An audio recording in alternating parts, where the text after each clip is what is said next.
Welcome, ladies and gentlemen, to the latest episode of Women of Fantasy Football's Mock Girl Summer.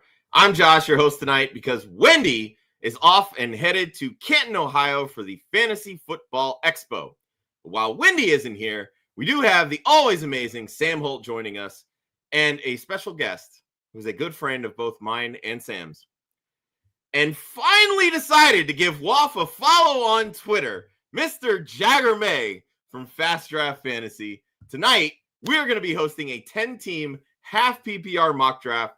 And with all the fantasy football drafts right around the corner, let's prepare you to take home those championships. Let's get into it.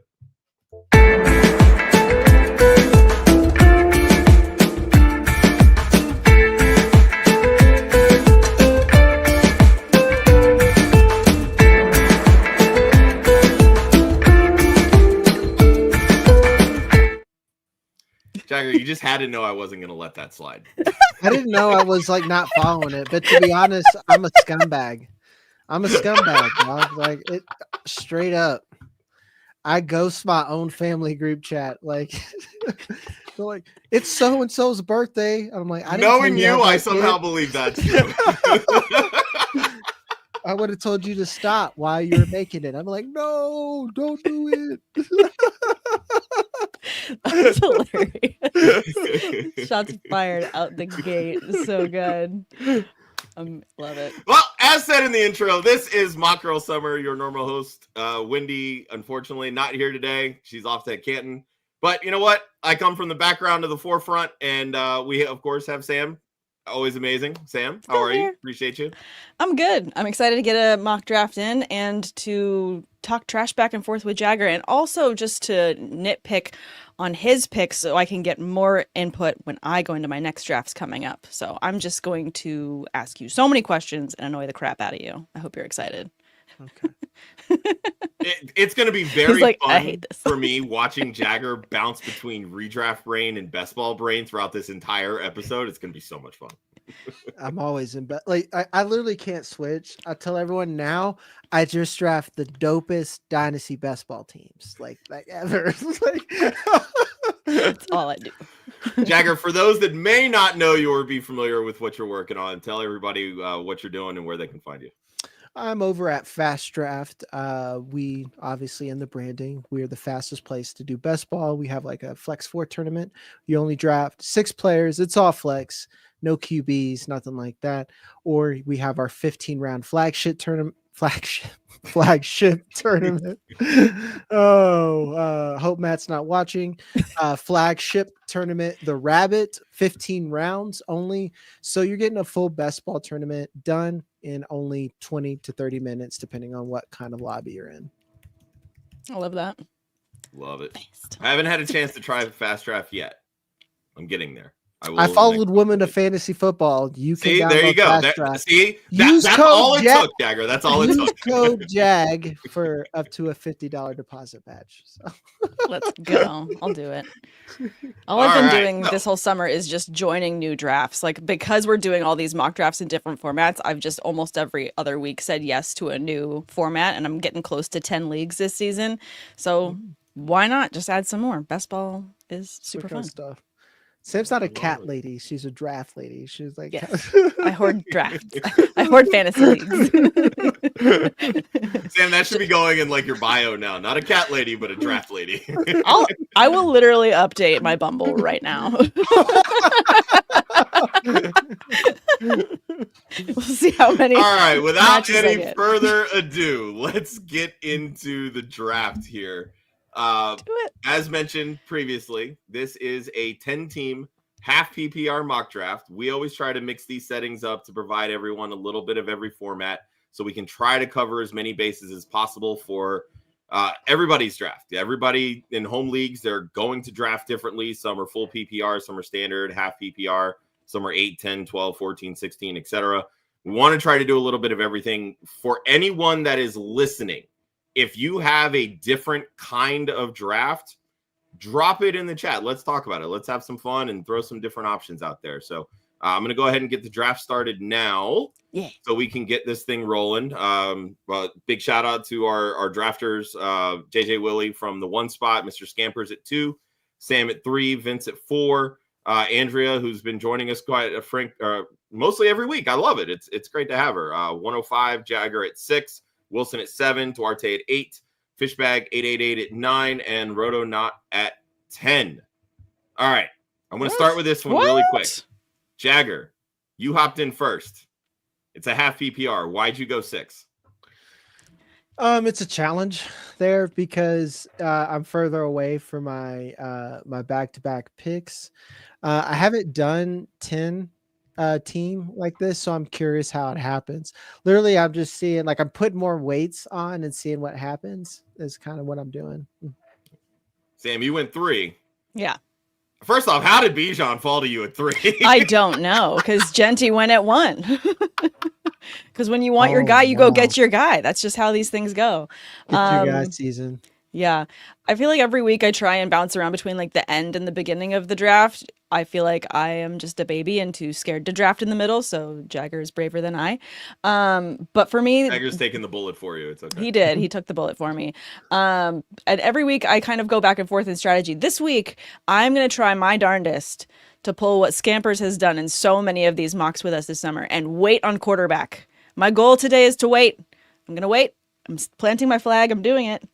Just because I see Josh Allen there doesn't mean I'm going to take him. I'm not going to do it. I'm not going to do it. That's been my trend. I like it. I like it.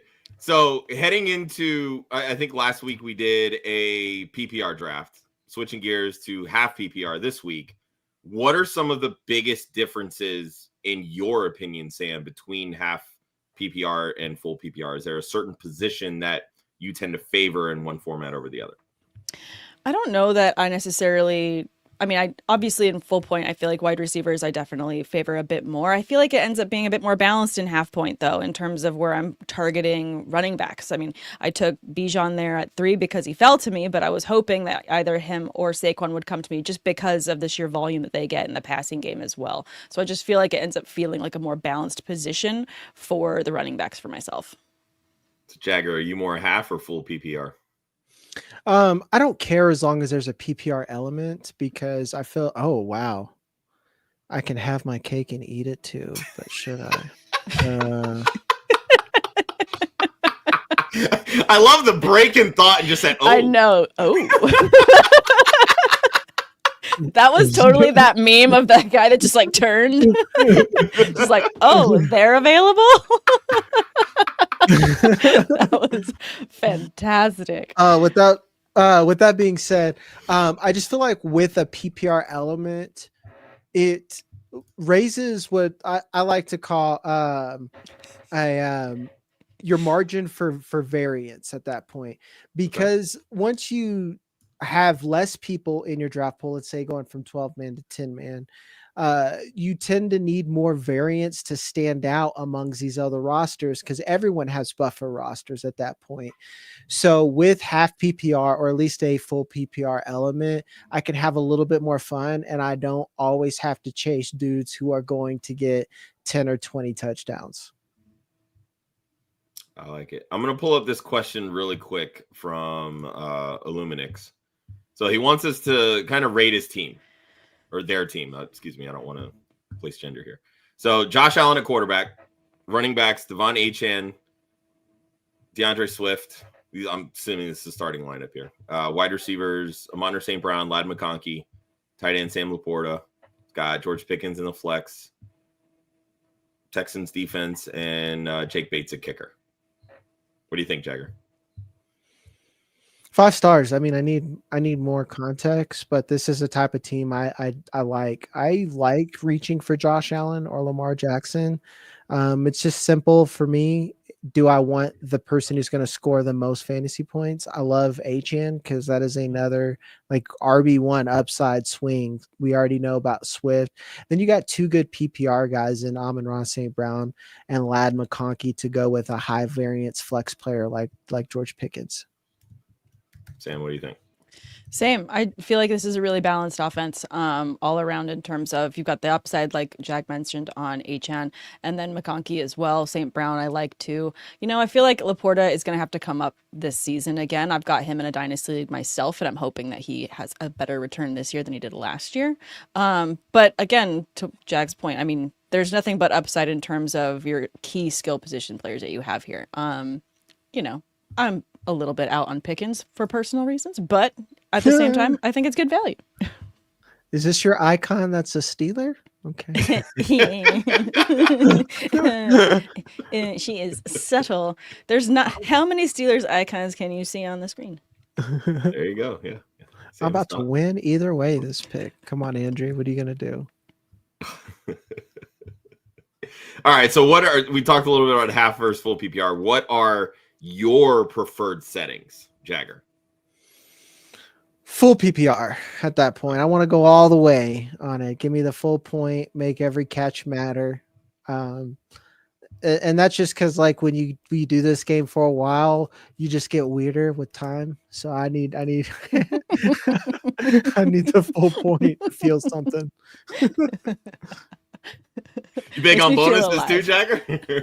Oh, am I big on bonuses? Like especially those big catch bonuses, because I feel like it balances out Jameson Williams, Tom and Ross St. Brown. Like if you have like a 40-yard bonus, that matters at that point because he's more likely to get 40 yards than Amon-Ra St. Brown is, but Amon-Ra St. Brown is going to get like 0.3, I imagine he's going to get like 0.3 extra points on every catch just because he eats up those PPR points. I know that's weird math, but that's kind of how I do my projections is like, go ahead and give another extra point because they eat so many targets. Big Wandale guy, Jagger May is. Am I? I don't know. You said you like PPR, so. Skip was just up to some shenanigans this morning. Ask me around 15 while I like PPR, and then we'll talk. I like you, Sam. Oh my gosh. My favorite format, definitely Superflex, PPR as well. The tight end premiums have been a lot of fun. But I also really do like bonus points when it comes to first downs. I think that helps balance out running backs when it comes to PPR leagues as well. So I love that in terms of those gains. And I like the extra points. Honestly, any format that has a high volume for points, I'm going to be a fan of. I've gotten out of most standard leagues. I feel like almost every league I do now is at minimum a half-point PPR. Yeah, same. Half and full. I much prefer full PPR. The reason that we have the Gods and Goddesses tournament so stacked with points is because I absolutely love 300-point weeks from people just off totally random stuff. And it's going to be a lot of fun. I love it. All right. So we're coming up on the end of 4 rounds. So I want to see, Jagger, what are some of your biggest goals in the first 4 rounds? Like you're setting the standard for your team. Like you go into drafts with like a strategy of like, all right, I'm just going to fade running back. I'm going to load up at wide receivers. I'm going to take the big spike weeks. Or are you trying to build some balance? I mean, you've got 1 running back, 1 tight end, 2 wide receivers. Like, was there a plan here or was it just best player available? I'm always going to weigh pass catchers above running backs. If you look at hit rates, what would be considered a league winner, it's a 10% hit rate for running backs, where it's a 21% hit rate for someone like a wide receiver. So they're a bit stickier year over year. But ultimately, I want to know, do I have the top player at that position, or do I have someone who has at least top 5, if not the top player in their range of outcomes? So me getting Jahmyr Gibbs was an easy answer because I think Jahmyr Gibbs has RB1 upside. Whereas the wide receivers at that point, I'm not so sure after CeeDee Lamb or like Puka Nacua I used to like, but apparently Matt Stafford has like my dad's back, so that's just like no bueno. So that's how I do it. I'm chasing the highest upside possible. Sam, I see you went tight end early. Like you landed Brock Bowers here at the end of the second. I did. I wanted to get them targets. So again, kind of going with, the half point PPR format, getting Bijan at the top, I think was a target for me. Like I said, I was hoping to get him or Barkley at that spot. And then I wanted to round out at wide receiver. I feel like I'm doing a good job of that in terms of getting balance and a high floor players. That's kind of my goal in terms of the first 5 rounds. I just want to get the highest floor possible for each position that I'm drafting. And then just to say it, because I've been talking to LQ this afternoon and he's real dialed in with the Rams. He's not worried about Stafford, and apparently he's supposed to be practicing on Monday. Just gonna say. I mean, thank God, Yeah. I own a lot of Puka Nacua. Like I was like, it's one of those things where like you get the underdog update and then your stomach sinks and then everyone around you like, what's wrong? And you're like, oh, just normal people problems. Oh no, I don't have like a subtle reaction when notifications like that come in at work. It's immediately just fuck, just really loud, and then everyone's like, what? And I'm like, no, you don't understand. They're like, oh, don't worry, it's just football. Like once fall hits, everyone knows when I just have like a random outburst that it's entirely football related. And they're like, oh no, that wasn't an email, that wasn't Sam being asked to do a project, that was someone got hurt. And Sam, I love what you said about highest floor possible, because like in my head, Jahmyr Gibbs, he could be RB1, Brian Thomas Jr., top 5, Trey McBride, I think he can have the tight end 1. Now I took Jalen Hurts. I think he can have I think I have someone who could be the QB1 now. Like that's how I'm drafting at that point. Like a lot of people that like, well, I know that he's at least going to give me this and he's safe. That's fine. But like safe money don't make money a lot of times. And that is a little bit of best ball Jack coming out. Safe money don't make money. I like it. Jimmy G will get those wide receivers killed. Man. No. He will, but it'll be fun while it happens. He'll look good doing it. All right. I want to ask this because he's going off the board right here in this draft as the tight end 4, and I have been very out on TJ Hockenson. Yeah. Jagger, what are your thoughts on Hawkinson's fit with Minnesota and this like top 5 season that people seemingly think he's going to have? I don't care about TJ Hockenson. And that's how I feel about tight end. Basically, I think tight end's so easy. I'm like, I want Bowers, I want McBride, George Kittle, pass out. I don't even care what's happening. And then it's just like David Njoku, because like TJ Hockenson is the first one in the meh, it's all the same range, because Justin Jefferson, if he's out there healthy, he's getting like a 21% target share. Then it's Jordan Addison, Hockenson. Now they got some other guys, Nailers there, where I don't think the upside's there for him to be any more than like a top 8 tight end. And that's fine. I would just rather spend that pick on someone else who can be a top 8 wide receiver or at least a top 12 wide receiver instead of Hawkinson's whatever points per game. Tight end doesn't matter after a certain point. It's all the same is what I'm trying to say. Like it matters. It then blah, and then you're getting somebody for cheap with like upside at that point to where you can get blah. Like I'm not going to pay like premium prices for blah when I can get blah at home for like a lot cheaper. Like what's TJ Hockenson? Science right there. It is science. Like what's TJ Hockenson when I can get Tucker Kraft at Aldi? Just at Aldi. Oh, not Tucker Kraft getting the Aldi comparison. Amazing. I love it. I've been shopping at Aldi in all my drafts because I've been leaving all of them with Tucker Kraft. I love it. So yeah, like them discount buys. Yep. Like if I didn't get McBride, I was gonna be like, all right, Tucker Kraft, I'll see you around 10. I think that's good though to know like the tier separation specifically at tight end is such a huge drop off. Like if you're going to go for the position like we both did early with Bowers and McBride, we had a plan there in terms of seeing who fell to us. And if they were there, we were going to obviously go and grab them. And then in terms of like waiting, the waiting game can wait much longer next. Yeah. And I know every best ball bro's like, Brock Bowers, you gotta get him, or your kids will hate you. Like that's I get it, but And I know a lot of people like, well, tight end never matters. You know, it was Travis Kelce and Rob Gronkowski, and then the position died. That's not true. With Brock Bowers or Trey McBride, you need to consider that you drafted the wide receiver 13, and no one else could put the wide receiver 13 in that one draft slot. It's all about positional diversity, or positional upside and advantage there. And that's why I'm saying like tight end doesn't matter, because you lose that after a certain point. That makes sense. All right, I want to touch on some news that came out today. Chargers left tackle Rashawn Slater tore his patellar tendon. He's out for the season. Not the patellar. Yeah. So in this draft, we've got Chargers wide receiver Ladd McConkey going 28 overall, and Chargers rookie running back Omarion Hampton going 31 overall. Does the news of Slater being done for the year hinder any expectation that you have for that Chargers offense, those two in particular, seeing as where their draft cost currently is? Sam?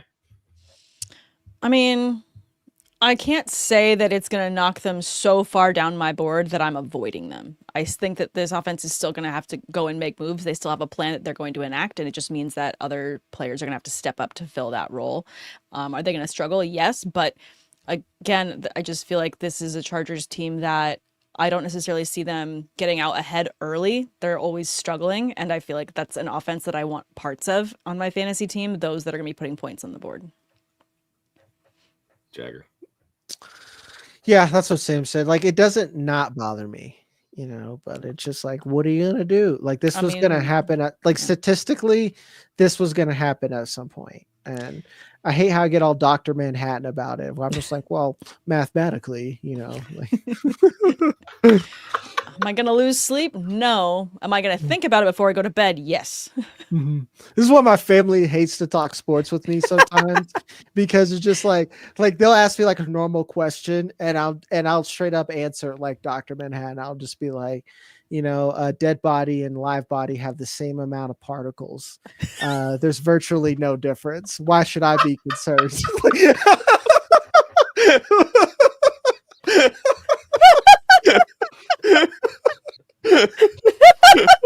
Oh my god. I'm ready to know of when that just played so I can clip it later and post it. Oh my god. Oh my god. Oh my god, I'm dead. Good liar riot. Jesus. I mean, for what it's worth, Trey Pipkins is likely going to be filling in at left tackle unless they switch Joe Holt from right to left. But last year, the Chargers per PFF as a team had a run block grade of 63.4, which was 21st in the NFL. Slater was obviously their best. He was the only offensive lineman with a pass block grade above 80 and the only offensive lineman with a run block grade above 72. So you take a key cog away from that offensive line, there's likely some penalty that comes with that. So that's really why I wanted to bring that up. I mean, there are two major additions where Mekhi Becton coming from Philly off a one-year deal, and then they brought in Andre James to be their backup center. So, I mean, you can say what you want about Becton. We've seen plenty of people in Philly that, you know, have excelled on their offensive line and gone other places and not done great. So who knows really what you're getting with Becton. But, I mean, I feel like this hurts Hampton probably more than anybody, truthfully. But yeah, if you have to call out who. Yeah, it like hurts, but it's more like it hurts more to click the button because you're not going to fade him, you know, like at that point, because it's still going to be, I think, a Greg Roman offense that is like run heavy. And if homeboy JJ Willie is going to draft Ashton Genty, the Raiders offensive line isn't like great, you know, like the offense is going to be better. Ashton Genty is going to be good, but it's not great. I still think Omarion Hampton has that upside at the end of the day. So that's why I point, that's like, yeah, it bothers me, but it doesn't bother me enough to make any significant changes. Because what's happening is that like second tier of running backs is just like weird. It's just red flag city. Like Bucky Irvin, Josh Jacobs, Jonathan Taylor, Kyron Williams. There's a reason to hate every one of those people. You like I can make a YouTube video. It's like, don't draft Kyron Williams because of like some stupid ass reason, about all those guys. And that's just something that you have to accept at that point. They're literally not all first round picks for a reason. I took your person, scampers. Ha. Myers. All right. So one other note on the Chargers. Apparently, They brought back Keenan Allen. Yeah. Which is nice. I was going to say, what are really your thoughts? Like, some people are kind of slotting him in immediately as the wide receiver 2 in this offense. They feel like Ladd McConkey's safe, and really this hurts Quentin Johnston and Trey Harris more. Like, that's essentially it. Sam, what do you kind of see with this? Like, yeah, no, that's essentially what I see. I don't necessarily see one does not equal the other. Like, in terms of Devontae Adams being an amazing wide receiver 2 to Puka Nacua, I love that volume. I can see what he's going to be able to do in that offense. Someone like Keenan Allen with a team that's going to be running the ball as much as they're still going to be doing, and the scheme that they're going to be drawing up, I just feel like you're not going to have that floor. So it's not like veteran wide receiver 2 must draft him equal. They're not the same. And in terms of who I'm grabbing, I'm not pulling him higher up my board, but he's someone that will probably end up getting drafted on a team of mine later rounds. But again, to your point, the only people that he hurts are Quentin Johnston and Trey. Yeah, Quentin Johnston, can he tackle? Can he play special teams? That's all I'm worried about. These people, it's like, fade Ladd McConkey. I'm like, please do. My sleeper handle is Fantasy Blue Chip. You could trade me all your shares. Yeah, I definitely don't think it hurts McConkey. It's surprising to me, only because they seem to be talking up Trey Harris, and really what this sounds like is that Trey Harris just really isn't close to being what they thought he would be. Yes. And that Quentin Johnston is regressing. I mean, he had a bit of a breakout, obviously, last year, over 90 targets and 8 touchdowns, but clearly we know he struggles catching the football. So, I mean, Josh, about as well as anyone, I'm all right at the scouting stuff. And I'm like, Trey Harris is like, he's a sacrificial X, guys. He's going to run downfield. Like, it was like, well, he's one of the best deep threats. I'm like, it's the clear out routes. Yeah, the clear out routes. I was like, he runs like a 4 or 5, guys. This isn't like, I don't know what you're talking about. Well, look at his feet. I'm like, I do. I actually grade for that. It's like I don't know. And I think that like this Ladd McConkey thing is crazy because someone else more popular than I am that charts all this stuff, Ladd McConkey has like unreal rookie peripherals, like AJ Brown numbers, just like crazy shit that he did, and everyone wants to fade him because of Trey Harris. It doesn't make it make sense for me. I don't get it. I hate all these running backs. Y'all ate them up. You guys do not play best ball. Deal with it. Yeah, I don't want any of these players. Well, and that's the thing. I think it's funny because, again, like it's that half PPR mindset. Running backs do tend to kind of see that standard value bump in half PPR settings versus PPR, where wide receivers kind of take the cake. Yeah. It's just a little bit of balance. Josh, you mentioned Mekhi Becton going to the Chargers. I got to interview him at Media Week this past year. That man is huge. Like, I have the video posted on my Instagram if you guys want to see it. I'm doing a walk-in talk because it was like the last question I could get in when they ended the media session. And he's ducking the entire time to talk to me. And I'm like reaching up to try and talk to him. He's huge. Like an incredibly nice guy. Talked to him about Louisville football. But it was such a trip to stand next to players like him, because you're like, with the quote that you said earlier, Jagger, some bodies are made of the same things. We're made of the same materials, but we are built different. Yeah. There's more particles. There's more particles there than on this body. You're by all the interviews that I saw with him in Philly, like he just seems so jovial, so happy to be there. Like, obviously his time in New York was tumultuous, to say the least. Like, things just really did not work out for him. He was healthy last year. Everybody that goes to Philly, more often than not, they rave about the culture there, the offensive line, Jeff Stoutland, the longtime players on there, Lane Johnson, Kelsey for a long time. Like, they kind of take these guys under their wings, and Becton he was all smiles all the time. Yeah. Like that gentle giant kind of mentality, like big teddy bear. So it's unsurprising to me at all that he was such a great interview. Oh yeah. Crazy that so many people love Philly. Like, but Philly's great if you play for Philly. But like everyone, I don't know. Bryce Huff didn't feel that way.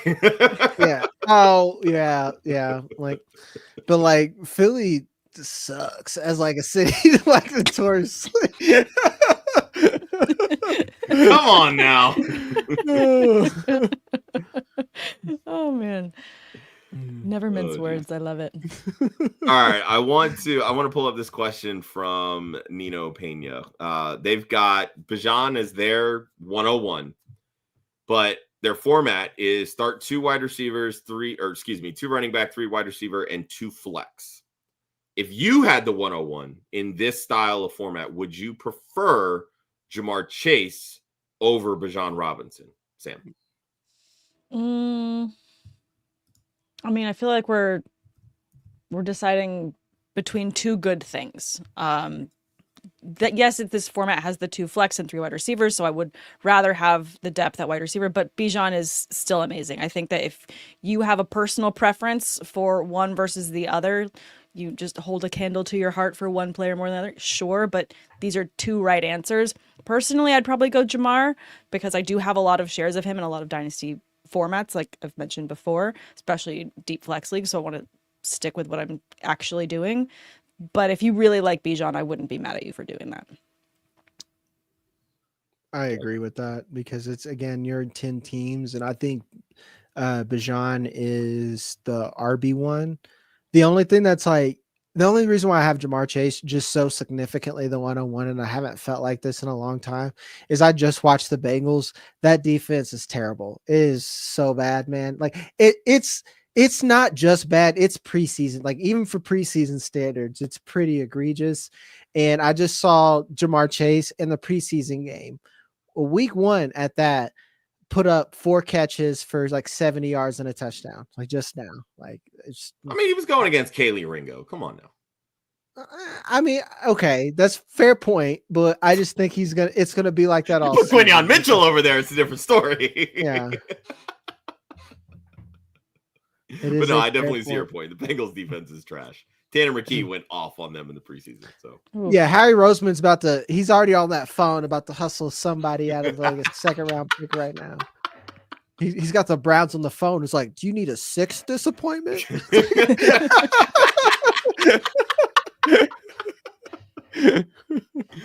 Oh, damn.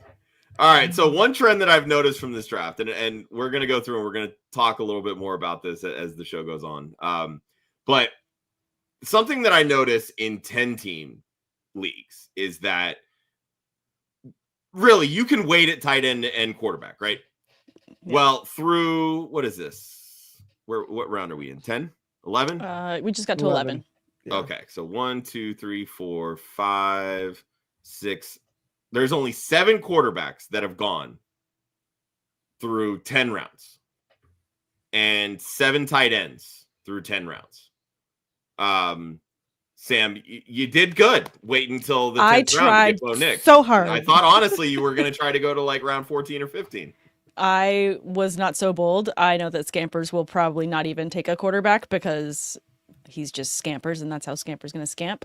But I mean, for myself, I thought where I was looking at players and who was available, I wasn't in love with any players sitting right there, but I wanted to just make sure I got the quarterback I had been targeting the whole time, and I had been targeting Bo Nix. So I just figured at this point, I didn't want to spend on Mahomes, and in terms of volume, I just am more excited about the upside for Nix over Mayfield, so I just wanted to make sure I got that pick. ADP's not real, guys. It's a construct. It's a tool that shows you what other people are doing, and oftentimes they'll blindly follow it. Like you were in there, Josh. We just did one with the fantasy alarm team. Mm-hmm. That ADP was like the Wild West, dog. Like the draft I was putting together, I'm like, this is crazy. You know, like people just taking players anywhere. It was the sites from 1985, and people are drafting like it too, type stuff. Fun. So like it was really easy. But like again, for like Fast Draft, and I'm not even trying to just plug the company, but like you set your rankings before you go in there. So like, yeah, there's ADP, but that's like not real for you. So you just target. That's where I'm at. Notice, guys, I took Tank Bigsby before Travis Etienne. I had to scroll to go and get him because I just don't care about all those other players there. And you can't force me to make them because some people formulated a list. That's like people who swear, well, keep trade cut. I'm like, keep trade cut is an algorithm, guys. Like you're gonna let AI win. So, that's how I feel. They already predict what we're going to buy and send me ads for the things that I haven't even said out loud that I want to buy. I'm not going to let them tell me who to draft. Exactly. The bots are going to win. What's in your Stanley Cup? Water. Bored. I know. Bored. It's Thursday. I got to get up early and go running. So Yeah. No fun stuff. Running. Goodness. Running. It sucks, dude. I'm getting better. My knees are not built for that anymore. That's Mine not true. aren't, but I just do it anyways and then complain later. Yep. That's what you do in your 30s. You rent muscles. Talk to me when you hit your 40s, Sam. How dare you? It's not that far away. You're 40, Josh? I will actually be 42 on a week from today. You're a good 42. Yeah. Yeah. Yeah. Well, thank you. I just thought you were a gray beard because you're like anxious, like Alfredo. There's definitely a level of anxiousness to me. Yeah. I will say that. All Alfredo's stress comes out in his beard. I saw that he shaved it this week to go to Canton this weekend. Yeah. And I was like, oh, he's trying to hide that anxiety. Yeah. You do not want to see me without a beard. I will tell you that. I kind of do now. No. Yeah, we do not have the same problems. I was just like, I got to shave my chest here now so it grows in perfectly by the time I'm there, to where it's not like different problems.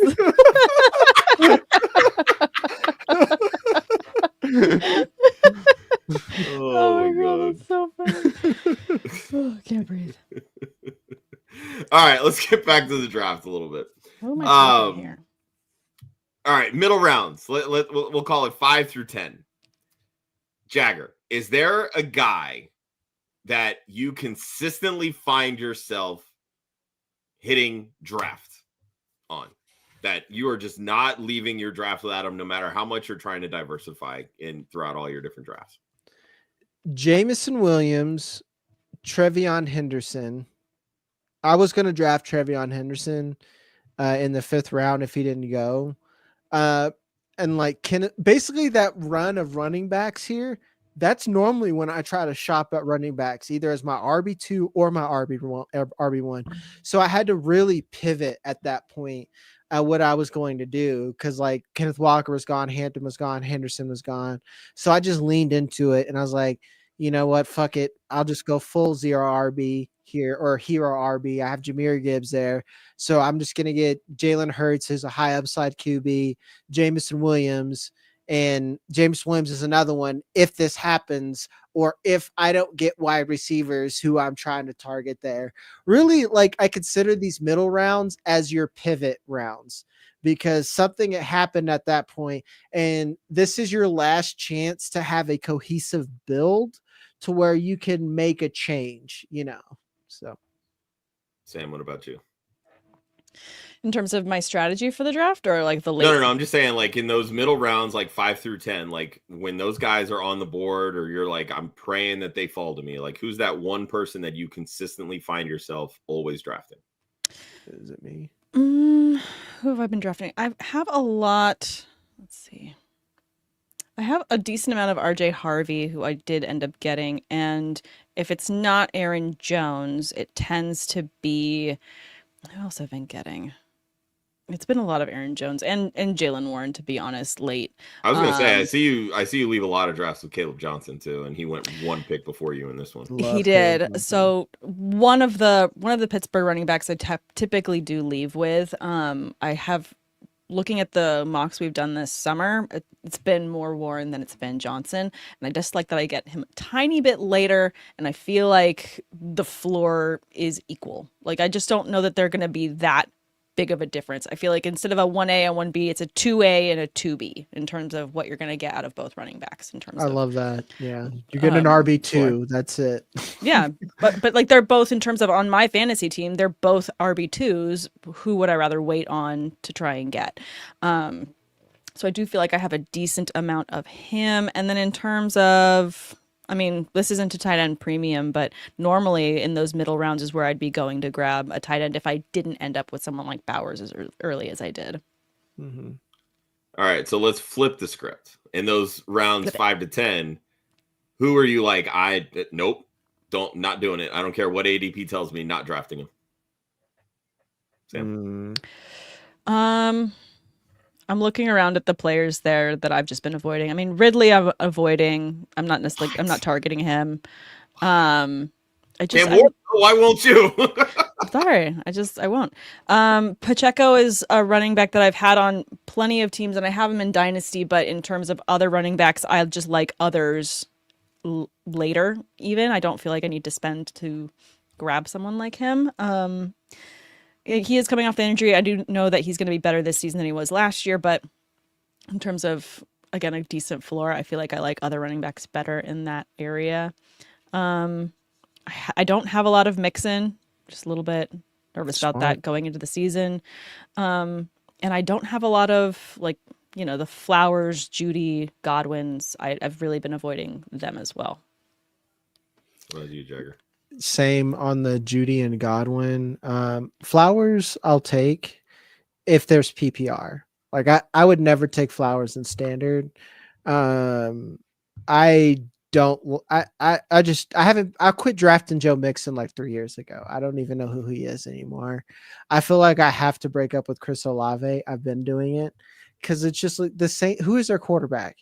And are they a real person? The answer is probably no to both of those questions. So it's just hard for me to take Chris Olave at that point. And to go against Sam, I would rather have Jordan Mason than Aaron Jones. So interesting. Why Jordan Mason over Aaron Jones? I got to ask. H factor matters because I think Aaron Jones is in his change of pace years, and now in training camp, they've said that Jordan Mason is just kind of the guy, and he's definitely the early down person. And if you think about the outside zone scheme that KOC has taken directly from the 49ers and what Jordan Mason's already done, I would just rather go with I'd rather use the dynasty brain right then. Aaron Jones is my cutoff where you're too old for me, Poppy. Sorry. See, and I think I probably just have too much love for Aaron Jones because he won me a fantasy league for my longest standing league. And it was the game where it was him back and forth with Devontae Adams for the Packers. And I was going against the guy that had Devontae, and he just like put up some like 80-yard touchdown run. And I just burst into tears and screaming at my TV. And it was just like, so now I see his name, and I just have like a little twinkle, and I have a moment of like, my guy, you won me that league. It was great. That was me with Chris Johnson. I was in a spot, and it's like if you eat the huge burger, like all of it, you get it for free. And I was doing that challenge. And Chris Johnson, I was like, I just need Chris Johnson to get one. This is the one time he get a 70-yarder, and he did. And I was just like, yeah, with like burger in my mouth. That's like the moment. Like, I love fantasy right there. Haven't got that high ever since. So. But we chase it. Yes, we do. It's such a drug. It really is. I had someone at work ask me the other day. It was really sweet. Some of the guys, I'm a very busy person at work, so the people don't tend to like interrupt me and ask me random questions. But this guy was like, "Hey Sam, can I ask, how many leagues do you think is too many fantasy leagues? I'm about to say yes to my 4th," and I was like, I'm hovering around 10, and I am not close to saying done yet. And he's just like, "Oh, okay." I'm like, yeah, so do what you want. Like, don't come at me like you've got something crazy. Like, no, like, what are you saying? Like, how many of them are PPR and standard? He's like, I don't know. And I'm like, if you don't know the answer to that question, be in more leagues. Like, I don't know what to tell you. If he doesn't know that with 4, I'm more concerned about his short-term memory or long-term. Well, these kids, they try and keep up, but they can't. Yeah. That's fine. It's adorable. They do their best. It like, Mr. Sam, is this for any fantasy leagues? No, draft more, be better. Oh my goodness. Very sweet. Very sweet. All right. So one thing I want to call out really quick on this draft, because as we see, we're not drafting defenses and kickers with this mock draft. And nope. I would like to think that both you, Sam, and Jagger agree with me that you shouldn't be taking defenses and kickers until at least the last 2 rounds of your draft. Yes or no? I would argue at all. Okay, there you go. I am perfectly fine with that. Perfectly fine with that. And I mean, and I mean it, guys, that like, even if your team has kickers and defense, unless you have like the asshole, just like, well, I'm going to draft them all so you don't have any, just don't, man. Just don't. Wait to see what happens. And you could get one extra dude who might be some training camp hype person, and then you could pick it off the waiver wires, because it just doesn't matter after a certain point. And that's precisely why I did this, because I wanted to be able to use these last 2 rounds, because I feel like these would ultimately be the, like, the high priority free agents, like right before week 1 or right after week 1, based on, a matchup or something like that. So Jagger, I'll start with you while Sam makes her last pick. Of these guys here that have gone in these last couple of rounds, is there somebody that you are like, all right, I'm keeping my eye on this person, or I'm willing to spend upwards of like a 14th round pick to make sure that I have this guy on the end of my bench? If I would have paid attention, I would have taken Demario Douglas around earlier.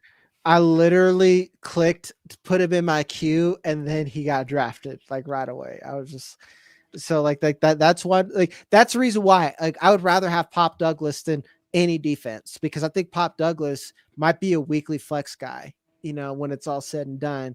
And your defense, I mean, you should have taken Pop Douglas instead of Rashad White, but I don't know about that, sir. But I also, that's my build. I didn't get running back early, so I need to take like shots. I leaned wide receiver, but yeah, I mean, if you took him ahead of Rashad White, I would have been like, that's a ball knower, to be honest. What about you, Sam? What was the question? the guys that are going after round 14. After round 14. Yeah. Who would be like the priority that you would be willing to reach in like the 13th, 14th round, or ones that you're keeping an eye on, heading into the first few weeks of the season? Well, I was upset because I wanted Kyle Monangai as my last pick, and I just got sniped by Vince. So damn you. He's someone that I've got on my list as like a back end circle, try to grab as much as you can, just because there's a lot of positives coming out of training camp with him, and picking up this RB2 and could, surpass and get some, actually valuable usage this season. So for me, he's someone that I've kind of got circled in the back end in terms of someone I'm targeting. These late rounds, I agree with Douglas. Where is... Wandell went in the 16th round. Oh, and I don't know why I still like Marvin Mims. I like him late. I feel like he has potential in terms of being a player that could be a decent flex depending on the matchup, and depending on also how this offense continues to see fire from Sean Payton. I feel like the wide receivers could start to get more targets, and their volume will increase as the season goes. So for me, I like having another Denver wide receiver late. All right, so before we break down some of the picks in the draft, we've got a trade question here from Parker. They want to know if they should do this trade. They get David Montgomery and Jackson Smith and Jigba for Alvin Kamara and Teterow and McMillan. What are your thoughts, Jagger? I'm assuming this is just like a regular redraft league. Yeah, I think Jason's an up. It's just honestly a wash for me, man. If you really like JSN more, for sure, I like Tetairoa McMillan's upside, and especially as a dynasty asset, I like his upside. The running backs are a wash for me because I'm a big Monty fan, but he's a fade for me this season. And I like Kamara just fine. I think he's like a perfectly good player. Just the Saints are just ass. So I don't know. They are ass, but he continues to get fed. So he's just a consistent floor for a good price running back for I think he's Kamara. a top 6 running back in points per game over the last 4 seasons.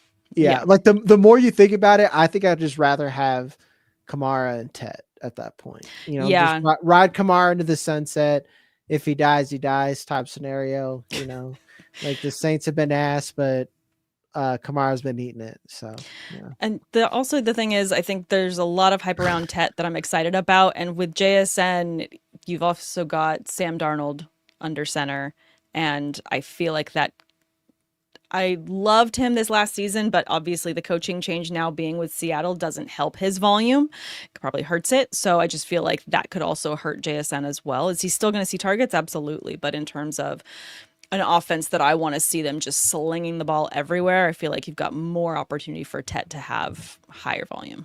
Mm-hmm. All right. And I want to bring this PSA here. Mama doesn't like Tet. The nickname is either T-Mac or Tetairoa McMillan. Oh. So let's lose the Tet because McMillan's mama doesn't like that. We have to keep the moms happy, guys. Exactly. They drove them to practice. They got them there. Let's just whatever mom says, go with it. All right. And Jagger, I'm going to bring this up because you've been very anti-Saints on this show. Hoove has kind of become the resident Saints fan around here and says that the Saints are the second best team in the NFC South. I miss Hoove. Sure. Sure. Oh my God. Oh, that one stung. Okay. All right. Let's take a look at these drafts to actually kind of like talk about some of these drafts. So Jagger, I want to start with you. Walk us through your team a little bit. What was kind of going through your mind when certain players came on the board? You've talked a little bit about ADP means jack squat. So how did you kind of approach this draft? Yeah, I kind of mentioned throughout here, I wanted to chase high upside, and I ended up being more of a strict hero build than I wanted because around the Jalen Hurts, Jameson Williams area is when I kind of wanted my RB2. And because that didn't happen, you just zig and don't zag. You never want to force something because that's how you draft a bad team, trying to make something happen. So that's why towards the tail end, I just kind of hammered these running backs that like Tank Bigsby is kind of the RB1 right now for the Jaguars, according to camp. Tajay Spears seems like the Titans finally realized that maybe they should get the guy they drafted day 2 capital with like some touches. Tyler Warren I seem to be wrong about him. Even when Daniel Jones is out there, seems to be a target earner. So he was a good pair with Trey McBride.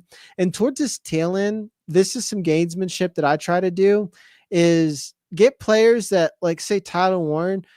I might be able to trade Tyler Warren to someone else who faded tight end later and get another running back or something. So don't just think about your build because it's not best ball at this point. You're just playing regular redraft. So who is someone that might give me value to get something where I lack later?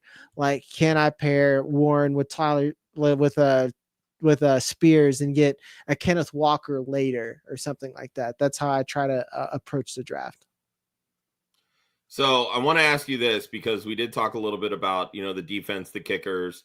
You said basically you don't draft and you kind of approach, you'll drop, trade, whatever you need to do. Being a 10-team setting, why draft a backup tight end, especially when you went tight end early, and a backup quarterback when you went quarterback early? Like I said, trade value, because I think Caleb Williams has top 5 upside. Do you think, though, that you can actually trade a quarterback in a 10-team league? Because there are plenty of 10-team leagues that they're just not going to trade for a quarterback until like midseason when they realize their starter just isn't it.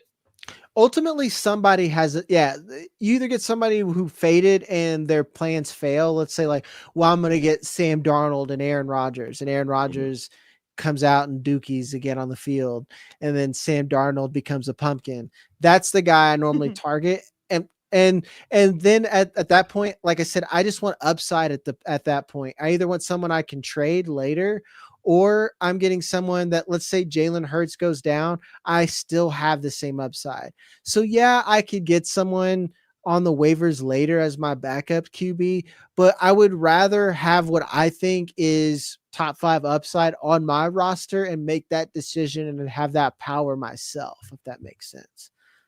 You also have to like think of the panic factor that people have in the first 4 weeks as well. So if they've drafted a quarterback late and they're just not playing out, like obviously there's going to be some, offensive line issues for the Buccaneers. And so there's some concerns about, how much time under center Mayfield's going to have this year. So maybe the person that drafted Mayfield has a panic moment through week 4 if they're not producing the way he was expecting. And he wants to just shore him up with someone for a value that just it becomes a piece for Jagger to trade later. I'm in agreement in terms of taking players late. I mean, I didn't take a second quarterback in this one, but I did take a second tight end, just thinking that there could be some upside for Jonnu Smith later because he's definitely going to be a red zone target because that's how the Steelers like to play the tight end position.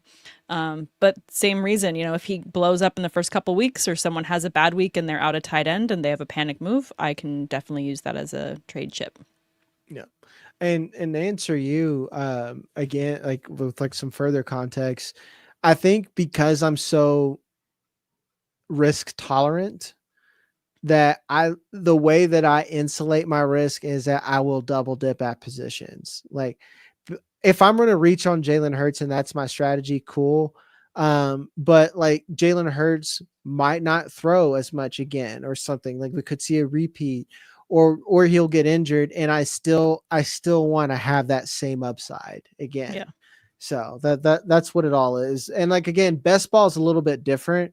If this was a best ball team, I probably wouldn't draft a backup because I'm like, well, that if McBride gets hurt or something happens, I'll let that money on fire. But I'm playing against other people now. So it's, and like Sam said, you get the panic factor. Usually someone is down for a trade. And if you have someone like Caleb Williams balling out, having 30 burger games and he has that rushing floor, someone, especially if they're running back heavy, might want to make that move. Like I'm looking at Wilson right there. That's like the person I would look to target, or Duarte or whatever that name is, like them right there. All right. I like it. All right. So as we wrap up this show, I'm going to throw you guys a little bit of a curveball. How dare you? Yeah, all right. Jagger, give me one hot take heading into the 2025 season. Damn. You put me on the spot there because I got to really think here. If Matt Stafford's healthy, Puka Nacua finishes us wide receiver 2. Okay. Sam, one hot take.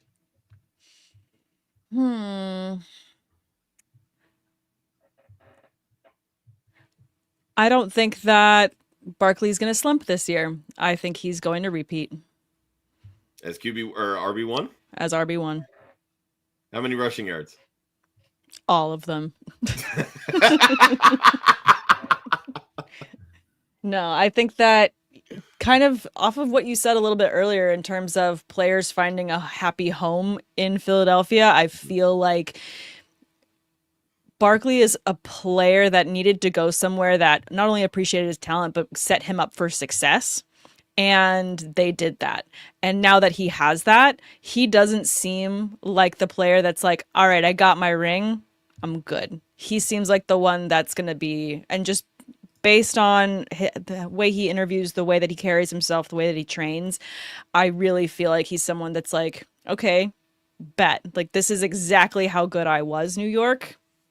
And this is how much I want to prove it to you. He seems like the kind of player that's like all gas, no brakes. I was texting with Hoove earlier today, and we were talking a little bit about Saquon because I've been very much on the look. Saquon's, he's got to take a step back. Like everybody that's rushed for 2,000 yards, the most rushing yards they've even had in the next season was Barry Sanders, and he didn't even hit 1,500. So, but you see how this Philly offense is built. And I told Hoove, I said, if Saquon can do it again, if he hits 2,000 again, he could never play another down in the NFL, and I would call him the greatest running back of all time. You go back-to-back 2,000, it's a wrap. Because like the RB1 is only it hasn't repeated in like 10 years. It's like or further than that. It's like Priest Holmes or some shit like that. Like it's way back there. Well, so and even then, like he rushed for 2,000. But if you use the overall, he wasn't the overall RB1. He was the RB1 in points per game.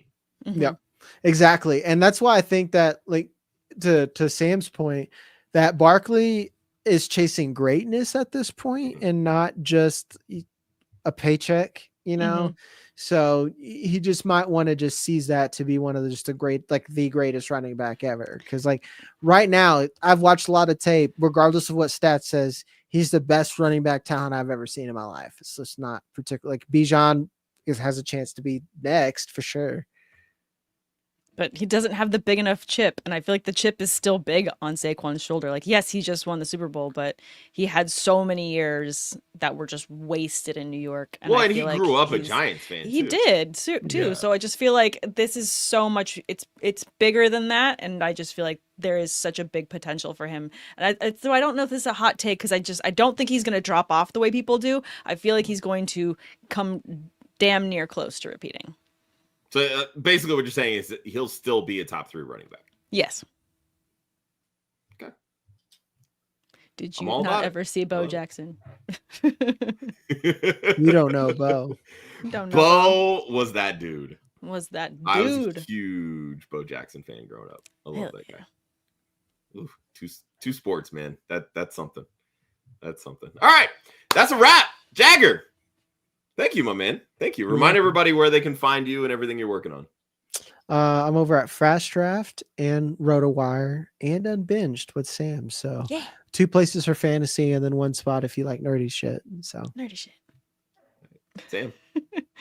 You guys can follow me on Twitter at Samantha R. Holt and on Instagram at Sam_awesome. You can find me on my new show here on Women of Fantasy Football on Tuesday nights, Sideline Banter. This past week, I had the lovely opportunity to have Kendall Valenzuela join me, and we did Smash or Pass on wide receivers, which was super fun. And next week, I will be doing Smash or Pass on running backs. And my co-host Derek Tate will be back, so that'll be a lot of fun. And then I'm also doing the Unbinged podcast with Jagger May and the crew over there. Go follow them. Go follow Women of Fantasy Football at women_FF. If you follow us on Twitter, hit that pinned tweet and go buy your raffle tickets for a signed Nico Collins jersey. Tickets are only $5. We're going to be raffling it off on this show in 3 weeks. Hell yeah. On the 28th of August, we'll be giving away the signed Nico Collins jersey. Every single dollar won from those raffles is going towards the WAF Galvanized Scholarship Fund, something that we do every single year. You can also find the links and everything that we're doing with the Gods and Goddesses tournament of fantasy football at womenoffantasyfootball.com. If you're watching over on the Club Fantasy channel, at Club Fantasy FFL, clubfantasyffl.com. We appreciate and love each and every one of you. And until next time, when you see Sam and Wendi, we're going to be doing an 8-team mock draft. We're covering all the bases this season, so it's going to be a lot of fun. We'll have a guest here eventually, but until then, you'll get Wendi, you'll get Sam back next week. Peace out, everybody. Appreciate y'all. Bye, guys.